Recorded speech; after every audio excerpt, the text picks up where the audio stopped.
नमस्कार, आप देख रहे हैं दिल्ली ग्लो न्यूज और मैं हूं आपके साथ सपना।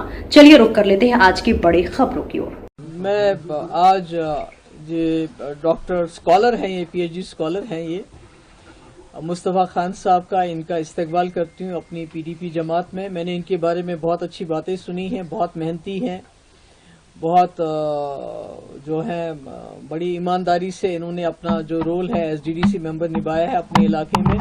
और आज ये कई इनके साथी आए हैं जो मुफ्ती साहब के साथ भी उनमें से कुछ लोग रहे हैं, तो उन सब का मैं इस्तकबाल करना चाहती हूँ जमात में। और आज जैसे इन्होंने खुद डॉक्टर साहब ने कहा, जम्मू कश्मीर एक बहुत ही मुश्किल दौर से गुजर रहा है और यहाँ कुछ करना तो बड़ा मुश्किल है, बात करना भी महाल बन गया है और बात करने की भी इजाजत नहीं है। बड़ी मुश्किलात से मुश्किल दौर से गुजर रहा है, खासकर 2019 के बाद।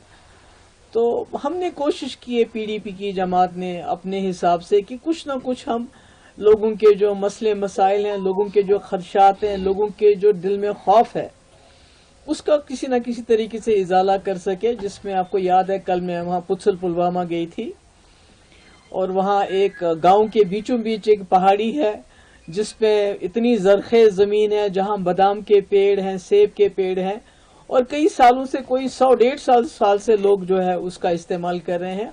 और अब अचानक फैसला हो गया है कि वो सिक्योरिटी फोर्सेस वहाँ अपने कॉम्प्लेक्स बनाना चाहता है। तो मतलब हमारे पास जम्मू कश्मीर के लोगों के पास तो जमीन ऑलरेडी बहुत कम है। इसी तरह हमने एक बिल भी लाया था असेंबली में, यही सोच के कि जो यहाँ की जमीन है जिसपे यहाँ के लोगों का पहला हक है, किसी न किसी तरीके से उसको महफूज किया जाए यहाँ के लोगों के लिए। और आपने सुना आजकल धड़ाधड़ जो है डेमोलिशंस हो रही हैं, लोगों के घर गिराए जा रहे हैं, चाहे बड़गाम हो चाहे जम्मू का एरिया हो, खासकर ट्राइबल एरियाज में, क्योंकि वहाँ शायद उनकी आवाज भी कोई नहीं सुनता है। तो ये मतलब जमीन हमारी शिनाख्त है।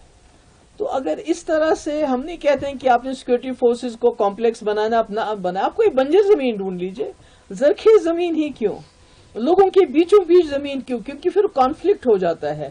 जब सिक्योरिटी फोर्सेस बस्ती के बीच में रहने लगेंगे तो नेचुरली वहां कॉन्फ्लिक्ट होगा, लोगों का जो रोजगार है उस पे आप लात मारेंगे, नेचुरली लोगों के दिल में वो कुछ जबान से तो नहीं कहेंगे, डरे हुए हैं, खौफ होगा, मगर अंदर तो गुस्सा होगा। तो मेरी उमर साहब से यही गुजारिश है कि वो इस मसले को देखें और जल्द अज जल्द जो पीडीपी ने बिल लाया है, अगर आपको पीडीपी के बिल से प्रॉब्लम है, क्योंकि जिन लोगों ने 20 साल पहले, हम नहीं कहते उन लोगों की बात जिन्होंने सैकड़ों कनाल जमीन जो है सरकार की हथिया ली है, नहीं, हम कहते हैं वो लोग जिन्होंने अपने ऊपर सर के ऊपर छत बनाई है, जो गरीब लोग हैं, जो 5 मरला 10 मरला 15 मरला 20 मरला जमीन पे उन्होंने अपना काउशर अपना घर बनाया और आज जाके सरकार की तरफ से डोजर जाता है और उन घरों को बिल्कुल गिरा देता है। तो मैं समझती हूँ कि ये ज्यादती है, ये मुश्किलात हैं। तो इसमें उमर साहब को इंटरवीन करना चाहिए एज ए चीफ मिनिस्टर और इसका इजाला करना चाहिए ताकि लोग बेघर भी ना हो जाएं।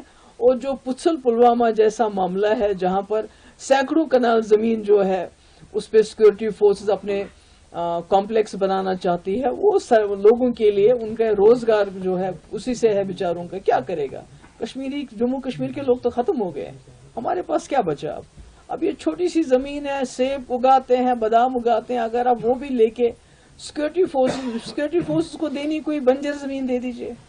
मैंने देखा कई जगह बीचों बीच जमीन है जहां हमारे नौजवान खेलते हैं, क्रिकेट स्टेडियम बनाया है, खेल का मैदान है, तो अचानक आते हैं नहीं जी इसको हम पुलिस के लिए या सिक्योरिटी फोर्सेस के लिए कोई वहां कुछ बनाना चाहते हैं। मुझे लगता है हमारे चीफ मिनिस्टर साहब को इसमें मुदाखलत करनी चाहिए और इन चीजों को रोकना चाहिए। और मैं फिर से एक बार मुस्तफा साहब और इनके साथियों का इस्तकबाल करती हूँ और मुझे उम्मीद है कि इनकी आवाज और हमारी आवाज मिलके एक मजबूत आवाज बनके जम्मू कश्मीर के लोगों की हम उनके इज्जत नफ्स, उनके जो हुकूक है उनकी रखवाली कर पाएंगे।